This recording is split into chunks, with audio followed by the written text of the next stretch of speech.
السلام علیکم ورحمۃ اللہ وبرکاتہ۔ بسم اللہ الرحمن الرحیم۔ الحمد للہ رب العالمین والصلاة والسلام علی رسولہ النبی الکریم۔ اعوذ باللہ من الشیطان الرجیم، بسم اللہ الرحمن الرحیم۔ وسارعوا الی مغفرۃ من ربکم وجنۃ عرضها السماوات والارض اعدت للمتقین الذین ينفقون فی السراء والضراء والکاظمین الغیظ والعافین عن الناس واللہ يحب المحسنین والذین اذا فعلوا فاحشة او ظلموا انفسهم ذکروا اللہ فاستغفروا لذنوبهم ومن یغفر الذنوب الا اللہ ولم يصروا على ما فعلوا وهم يعلمون۔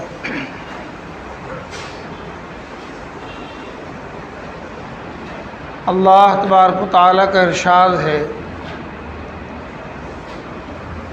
کہ تم لوگ جلدی کرو اللہ کی بخشش کی طرف، مغفرت کی طرف اور اس جنت کی طرف جس کی چوڑائی زمین اور آسمان ہے، اور وہ جنت تیار کی گئی ہے ان لوگوں کے لیے جو اللہ سے ڈرتے ہیں، اور وہ اللہ سے ڈرنے والوں کی صفات یہ ہیں کہ وہ خوشحالی میں اور تنگی میں خرچ کرتے ہیں اور لوگوں سے معافی کا معاملہ کرتے ہیں، درگزر کرتے ہیں، معاف کر دیتے ہیں، غصے کو پی جاتے ہیں، اور اللہ تعالیٰ اچھے عمل کرنے والوں کو دوست بنا لیتے ہیں، محبت کرتے ہیں۔ اور وہ لوگ جب ان سے کچھ غلطی ہو جائے، کوئی بڑا گناہ ہو جائے یا اپنے آپ پر ظلم کر لیں، زیادتی کر لیں، تو پھر وہ اللہ کو یاد کریں اور معافی طلب کر لیں۔ کون ہے جو اللہ کے سوا معاف کرنے والا ہے؟ وہ اپنے غلط کام پر اصرار نہ کریں، اڑے ہوئے نہ رہیں، جو وہ غلط کر رہے ہیں اسے چھوڑ دیں، اس پر اصرار نہ کریں۔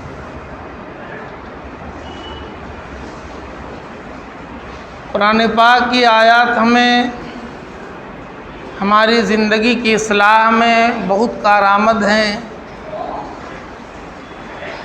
ہم اسے پڑھیں، سمجھیں اور اپنی زندگی کی تبدیلی کا ارادہ کر لیں۔ قرآن پاک میں اس آیت میں جو سب سے پہلا حکم دیا گیا ہے وہ جلدی کرنے کا، وسارعوا۔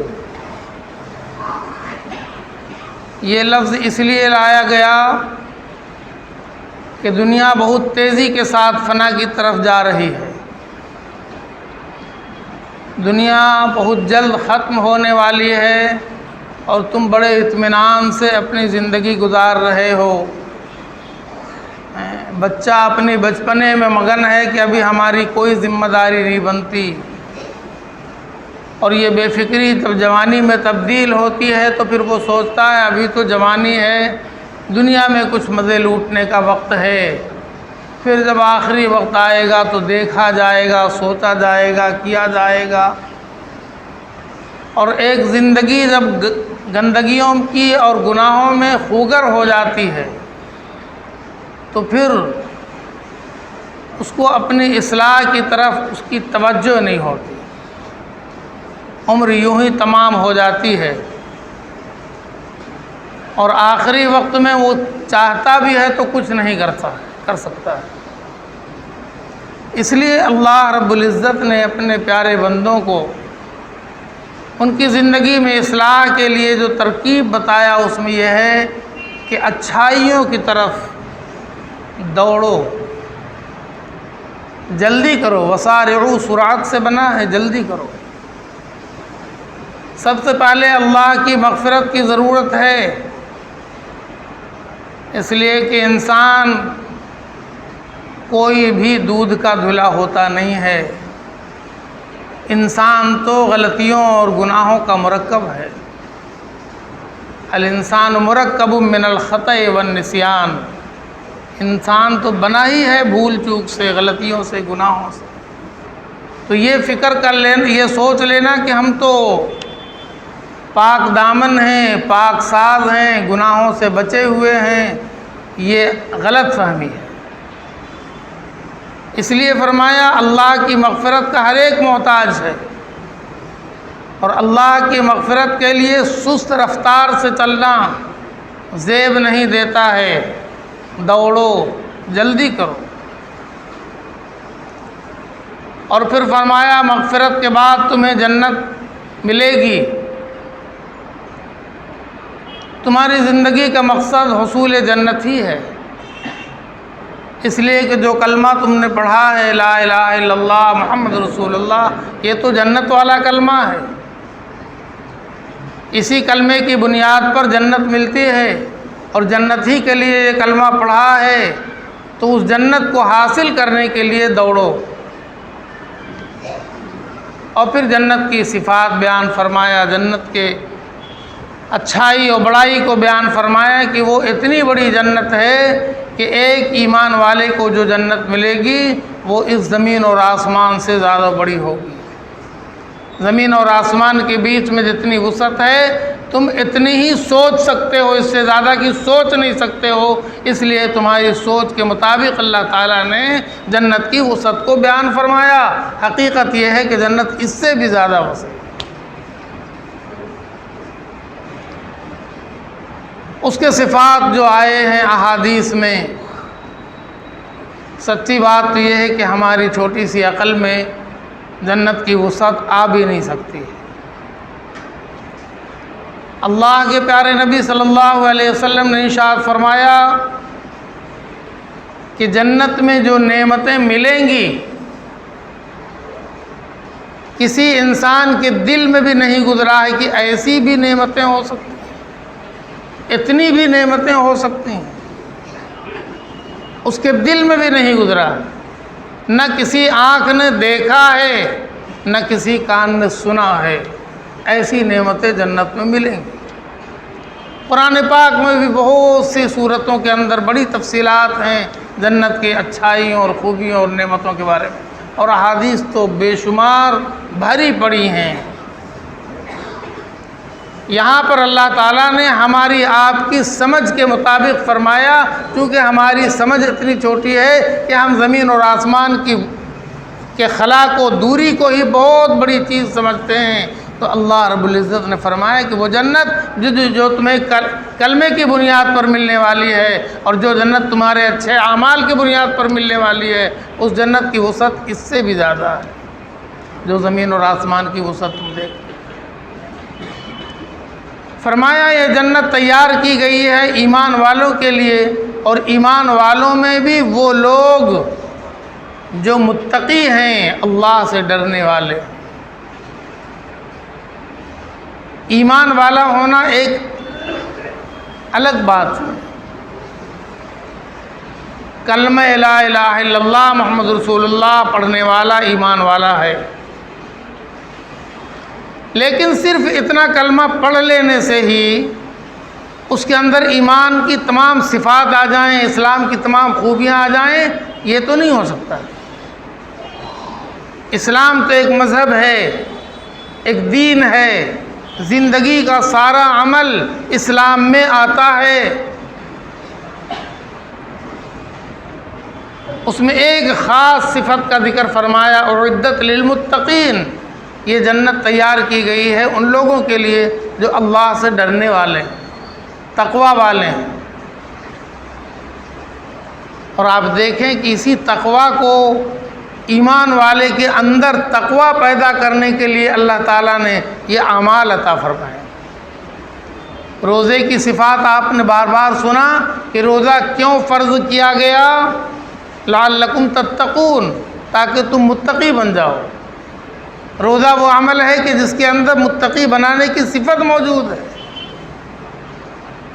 اور نماز کے اندر بھی متقی بنانے کی صفت موجود ہے۔ نماز کی تعریف قرآن پاک میں کیا گیا ہے، ان الصلاۃ تنہی عن الفحشاء والمنکر،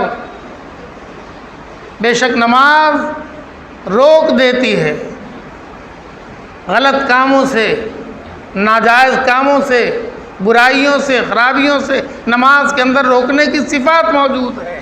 جو برائیوں سے رکتا ہے وہی تو متقی ہوتا ہے، جو گناہوں سے بچتا ہے وہی تو متقی ہوتا ہے۔ اور یہ گناہوں سے بچنے کی صفت یہ بغیر نماز کے حاصل نہیں ہو سکتی۔ کلمہ پڑھ لینا اپنی جگہ پر صحیح ہے، لیکن وہ جو صفات چاہتے ہیں اللہ تعالیٰ ہر ایمان والے کے اندر کہ وہ متقی بن جائیں، اس کے لیے تو وہ اعمال اللہ نے عطا فرمائے کہ جن کو کیے بغیر ہم متقی بن نہیں سکتے، تقوی ہمارے اندر آ نہیں سکتی۔ تو پھر اللہ کی وہ نعمتیں بغیر تقوی کی کیسے حاصل ہوں گی، جس کے بارے میں اللہ تعالیٰ فرماتے ہیں اعدت للمتقین، وہ جنت تو تیار کی گئی ہے متقیوں کے لیے۔ الذین ينفقون فی السراء والضراء، اور پھر متقیوں کی صفات بیان فرمایا۔ متقی وہ ہیں جو اللہ کے دیے ہوئے مال میں سے، نعمتوں میں سے خرچ کرتے ہیں ہر حال میں۔ انسان کی زندگی کے دو ہی حالات ہوتے ہیں، خوشحالی ہوتی ہے یا بدحالی ہوتی ہے۔ خوشحالی کا مطلب کہ وہ اس کی اپنی ضروریات سے زیادہ ہوں، اور بدحالی کا مطلب بس اتنا ہے کہ اپنی زندگی کٹ رہی ہے، اپنا گزر بسر ہو رہا ہے، اپنا کام چل رہا ہے، اسی کو آپ بدحالی کہہ سکتے ہیں، یا اس سے بھی کم ہے تنگی میں۔ اور قرآن کہتا ہے کہ تمہاری زندگی کا اچھا دن ہو تب بھی تمہیں وہ دیا ہوا مال اللہ کا ہے، اللہ کے بندوں پہ خرچ کرو، اور اگر تمہاری زندگی میں بدحالی آئے تو اس میں بھی اپنے سے زیادہ دوسروں کا خیال رکھو۔ انہی کی تعریف قرآن پاک میں آئی، یؤثرون علی انفسہم ولو کان بہم خصاصہ، وہ تو ایسے لوگ ہیں، ایسے پاکیزہ لوگ ہیں، ایسے اچھے لوگ ہیں جو اپنے آپ پر دوسروں کو ترجیح دیتے ہیں۔ ہم بھوکے رہ جائیں کوئی بات نہیں، ہمارا بھائی بھوکا نہ رہے، ہم تکلیف میں رہ جائیں ہمارا بھائی تکلیف میں نہ ہو۔ یہ اعلیٰ درجے کی صفات قرآن پاک میں تعریف کی گئی۔ مثالیں ہیں صحابہ کرام کی ایسی بھری پڑی ہوئی جو قرآن پاک کے ایک ایک حرف پہ عمل کرتے تھے۔ اب آپ دیکھیں، اپنی زندگیوں کو بھی ٹٹولیں، اپنا مطالعہ بھی کریں، اپنے گریبان میں بھی جھانکیں۔ ہم بدحالی تو کیا، خوشحالی میں بھی اپنے مال و دولت کی نمائش خوب جم کے کرتے ہیں، ہے نا؟ لیکن جہاں اللہ تعالیٰ خرچ کرنے کا حکم فرما رہے ہیں وہاں پر ہمارے ہاتھ بندھ جاتے ہیں۔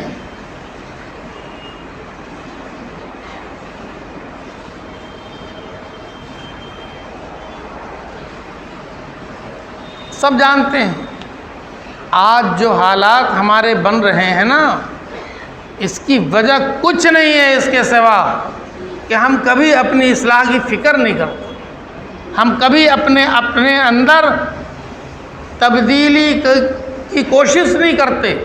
اگر ہم بدحالی میں اللہ کے مال کو خرچ نہیں کر سکتے ہیں تو خوشحالی میں تو کرنا کوئی مشکل نہیں، کوئی مشکل نہیں۔ ہم اپنی دولت کی نمائش اپنی زندگی میں، اپنے اولاد کی زندگی میں، اپنے اولاد کی خوشیوں میں ہر موقع پر بے تحاشا کرتے ہیں، لیکن ہمارے سماج میں جو نقشہ ہے وہ اس کی فکر ہم نہیں کرتے۔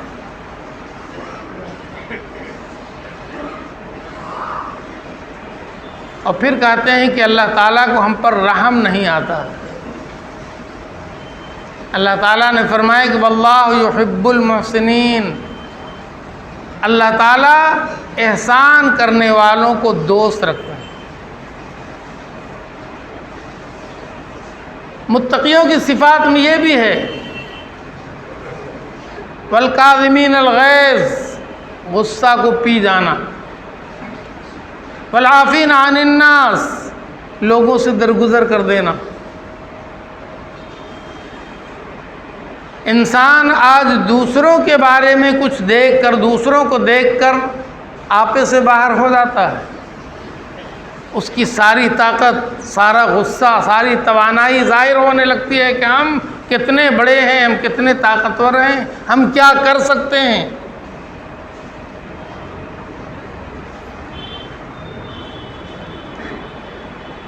اور یہ سبق یاد نہیں رہتا کہ اللہ کو پسند یہ ہے کہ غصہ پی جاؤ اور دوسرے کو معاف کر دو۔ ہم اللہ سے معافی کی امید اس وقت تک نہیں رکھ سکتے ہیں جب تک کہ ہمارے اندر دوسروں کو معاف کرنے کا جذبہ نہیں پیدا ہو۔ اس لیے کہ دوسرا جو غلطی کر رہا ہے وہ اس غلطی سے کم ہے جو ہم اللہ کی نظر میں غلطی کر رہے ہیں۔ پھر اللہ تعالیٰ فرماتے ہیں کہ تم اپنے بھائی کی چھوٹی سی غلطی نہیں معاف کر سکتے ہو اور ہم سے اپنی اتنی بڑی بڑی غلطی کی معافی کی امید لگائے بیٹھے۔ تم اپنے بھائی کو معاف کرو اور پھر دیکھو ہم تمہیں معاف کرتے ہیں۔ یہ اسباق، یہ اعمال ہماری زندگی کی اصلاح کے لیے ضروری ہیں۔ ہم اپنی زندگی کو یوں ہی گزرتا ہوا دیکھ رہے ہیں اور ہماری نظروں کے سامنے دنیا کے حالات بھی ہیں، لیکن ہم کوئی عبرت حاصل کرنے کے لیے، کوئی سبق حاصل کرنے کے لیے ہم تیار نہیں۔ دنیا میں بہت سے نقشے آ گئے اور سب سے زیادہ نشانے پر یہ قوم لا الہ الا اللہ محمد رسول اللہ پڑھنے والی۔ آخر اس کی وجوہات کیا ہو سکتے ہیں؟ اتنا افسوس ہوتا ہے یہ دیکھ کر جب ہمارے سامنے کوئی آ کر فریاد کرتا ہے آپ کے سامنے مسجد کے اندر کہ ہم فلاں ملک کے رہنے والے ہیں، اپنے ملک سے ہم ملک بدر کر دیے گئے، اب ہمارا نہ کوئی گھر ہے، نہ ہمارا کوئی گاؤں ہے، نہ ہماری وہاں کچھ پراپرٹی ہے، ہم بس اپنی جان بچا کر، اپنا کپڑا لے کر کسی طرح سے نکل گئے اور اس ملک میں کہیں پر آ کر ہم پڑے ہوئے ہیں، ہمارے لیے کچھ نہیں ہے، آپ ہمارے کھانے پینے کی زندگی کا انتظام کریں۔ کیا کوئی مسلمان ان حالات کو دیکھ کر اس کے دماغ پر کرنٹ نہیں لگتا ہے؟ وہ یہ سوچنے پر مجبور نہیں ہوتا ہے کہ ہم میں اور اس میں فرق کیا ہے؟ وہ کلمہ پڑھنے والا مسلمان، ہم بھی کلمہ پڑھنے والے مسلمان، لیکن اس کی زندگی میں یہ نقشہ کیوں آیا؟ کبھی ہم نے سوچا اس کے بارے میں؟ اور کیا یہ آسمانی فیصلہ صرف انہی کے لیے تھا اور وہ آسمانی فیصلہ کیا ہمارے لیے نہیں آ سکتا ہے؟ اگر ہم ایسا نہیں سوچیں گے تو خدا نخواستہ اگر وہ برا دن آ جائے گا پھر ہمارے سوچنے کا بھی کوئی فائدہ نہیں ہوگا۔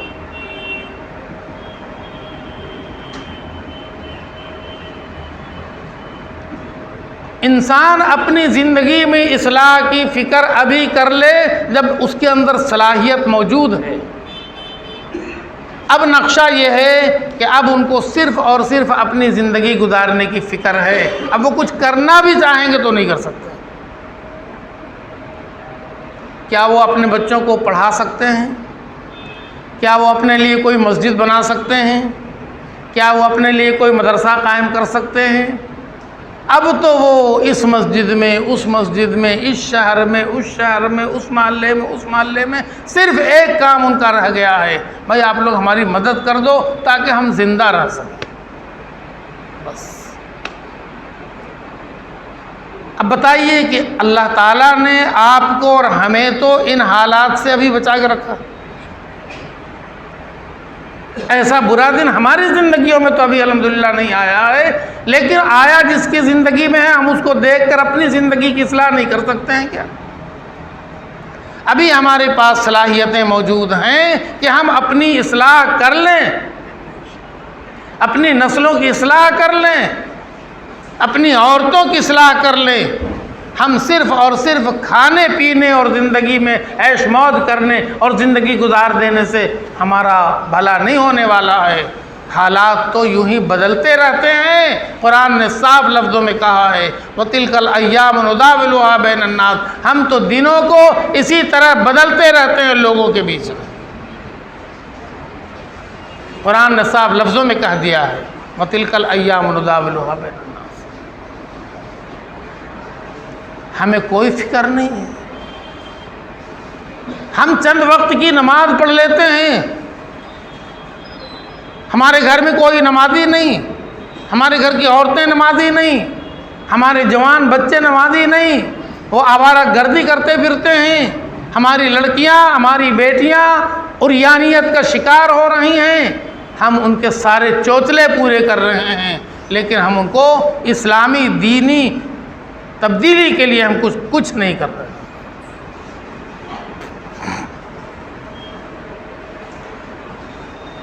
ان بچیوں کے کپڑے کون سلاتا ہے؟ باپ، ماں۔ اگر باپ پیسہ لا کر دیتا ہے تو ماں اس کے کپڑے اس کے پسند کے مطابق جا کر بازار میں دلا دیتی ہیں۔ نہ باپ کو پتہ ہے نہ ماں کو پتہ ہے کہ جو کپڑا ہم دلا رہے ہیں اپنی جوان بیٹی کے لیے وہ کپڑا اس کے جسم کو چھپانے والا ہے یا اس کے جسم کو ننگا کرنے والا ہے۔ برا مت مانیے گا، آنکھوں سے جو دیکھتا ہوں وہی خون گرتا ہے آنکھوں سے۔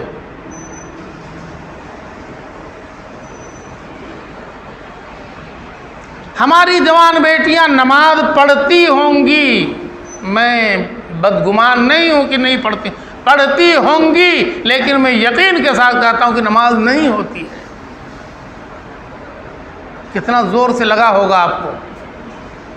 آپ پوچھیں گے کہ تم اتنا خراب لفظ کیوں بول رہے ہو مسجد میں بیٹھ کر؟ اس لیے کہ میں جانتا ہوں کہ کسی بھی لڑکی اور کسی بھی عورت کی نماز جسم کا کوئی حصہ کھلا ہوا ہوگا تو نہیں ہوگی۔ پڑھیے، ماریے ٹکر زمین میں، خوش ہو جائیے کہ آپ تہجد گزار ہیں، آپ کی بیویاں بیٹیاں تہجد گزار ہیں، لیکن ایک وقت کی نماز نہیں ہوگی اگر جسم کا کوئی حصہ چہرہ اور ہتھیلی کے علاوہ، پاؤں کے قدم کے علاوہ کچھ حصہ کھلا ہوا رہے گا، نماز نہیں ہوگی۔ اب آپ جا کے ابھی دیکھ لیجئے، آج دیکھ لیجئے اپنی عورتوں کے کپڑوں کو۔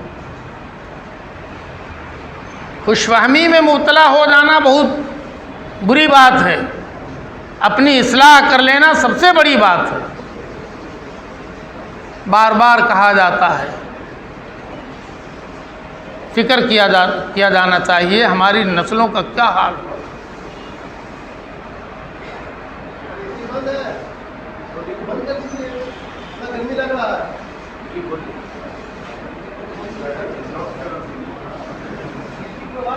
اللہم صلی علی سیدنا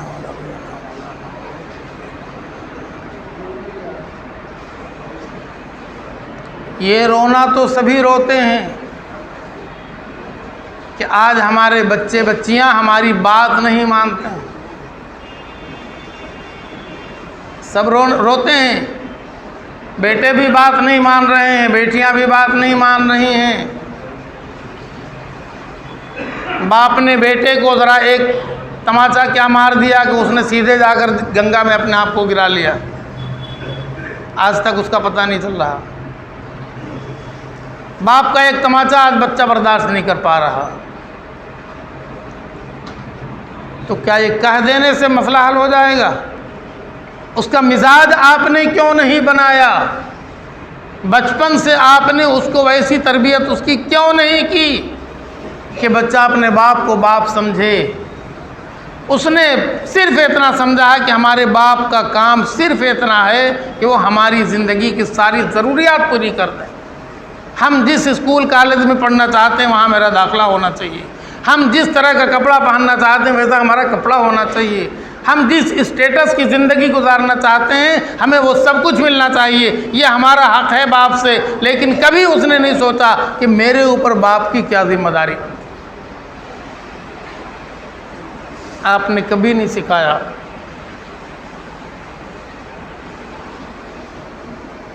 تو بچوں کے سارے چوچلے پورا کر دینے سے اللہ تعالیٰ کے ہاں ہم بچ جائیں گے؟ اللہ تعالیٰ ہم سے نہیں پوچھیں گے ہماری نسلوں کا حال کیا ہے؟ ایک مسلمان لڑکا IAS، اب کوئی اس کو کتنی بڑی ڈگری ہے وہ تو ہم جانتے نہیں ہیں، مگر آپ لوگ ضرور جانتے ہوں گے، IAS بن گیا۔ اب ایک مکڑی کا جال ہے پھنسانے کے لیے، کون بنے گا کروڑ پتی، ہے نا؟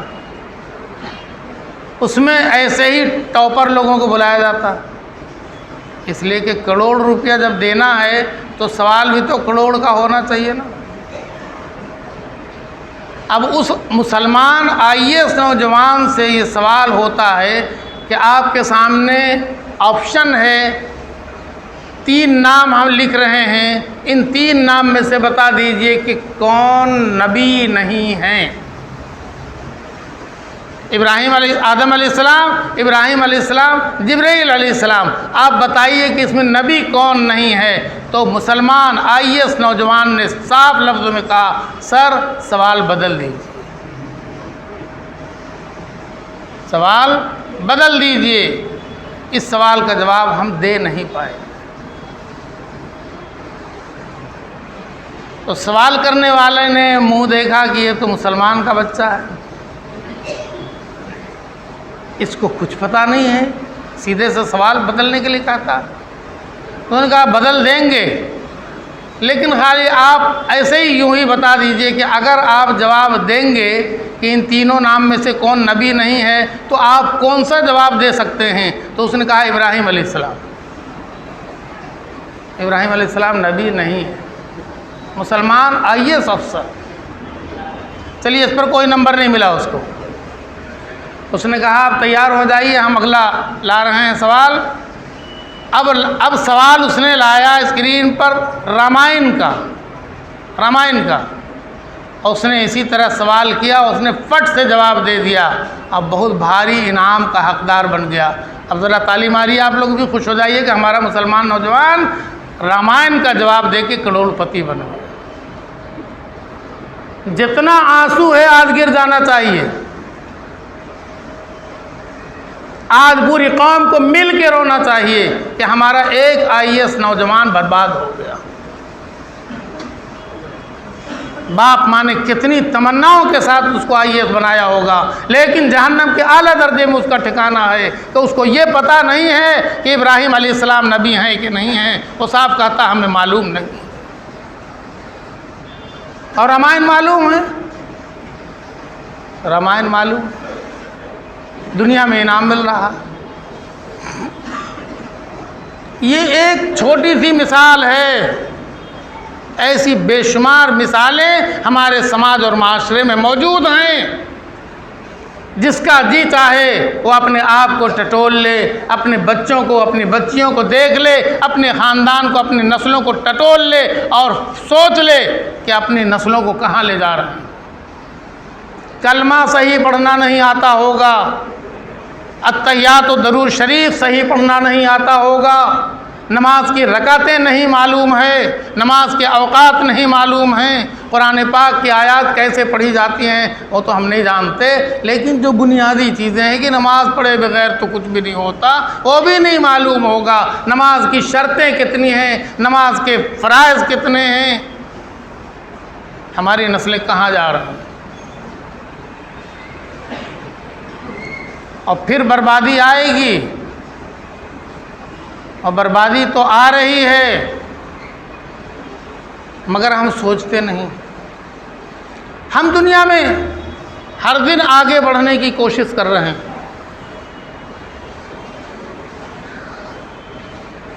بہت رونا آیا جب دہلی کے بالکل متصل فرید آباد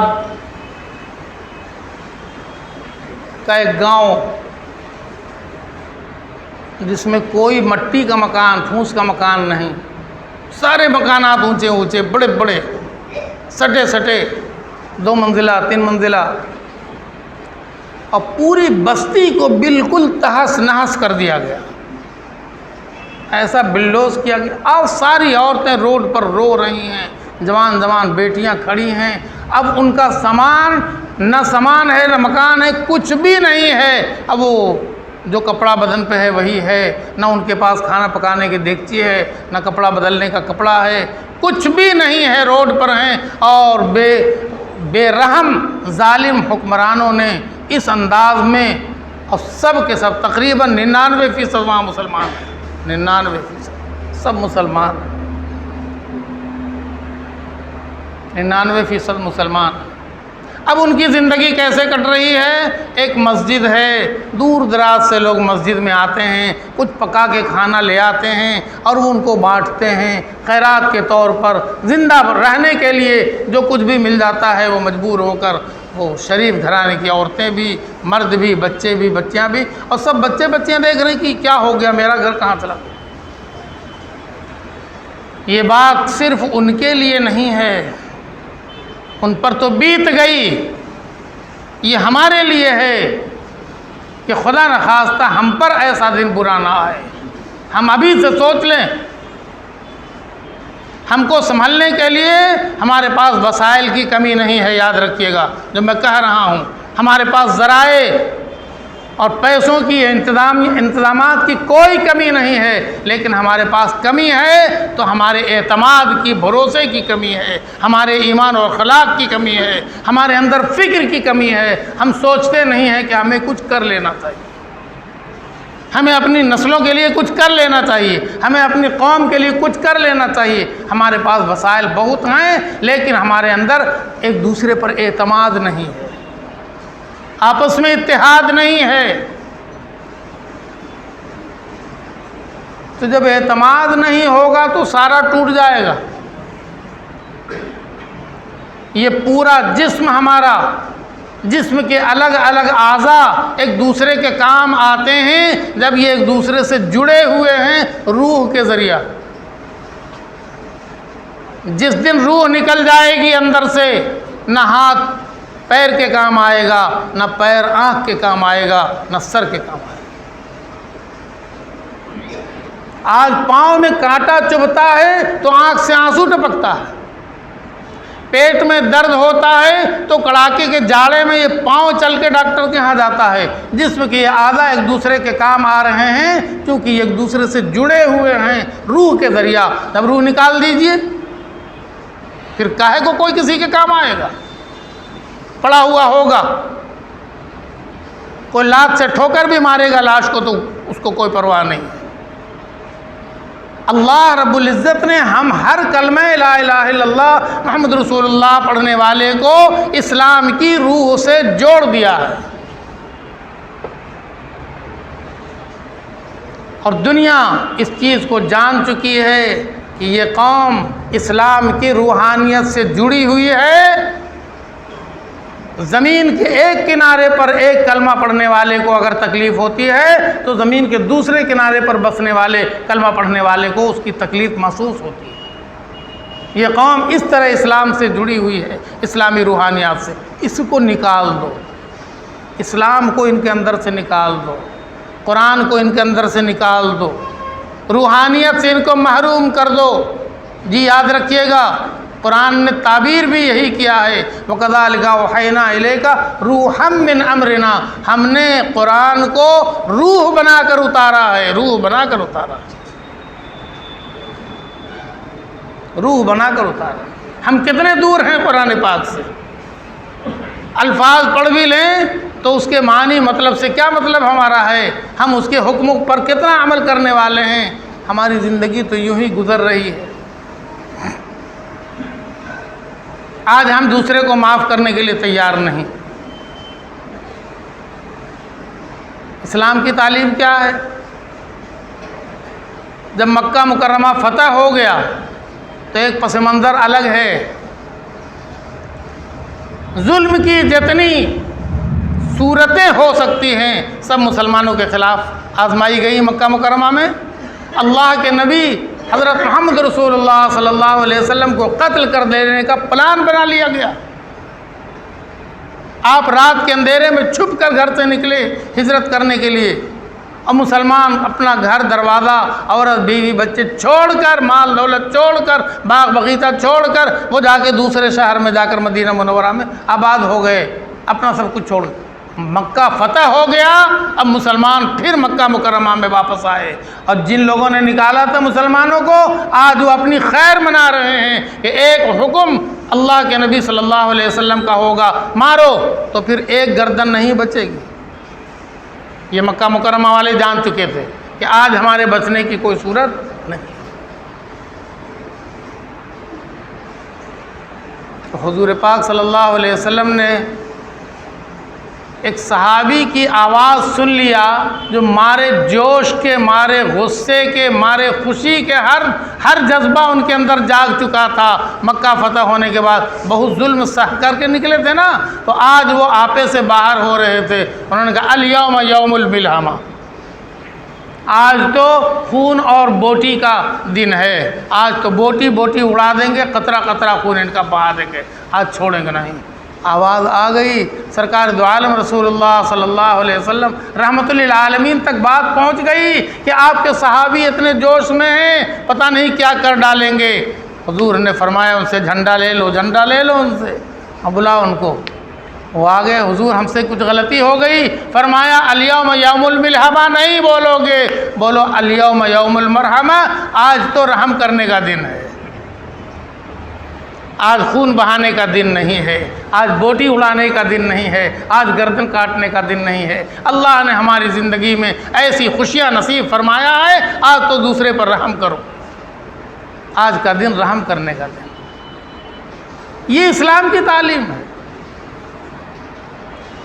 ہمارے یہاں اتنی صلاحیتیں مسلمانوں کے پاس موجود ہیں، یقین جانیے وقف کی اتنی بڑی بڑی پراپرٹی موجود ہیں، لوٹ کھسوٹ مچا ہوا ہے، لوٹ کھسوٹ مچا۔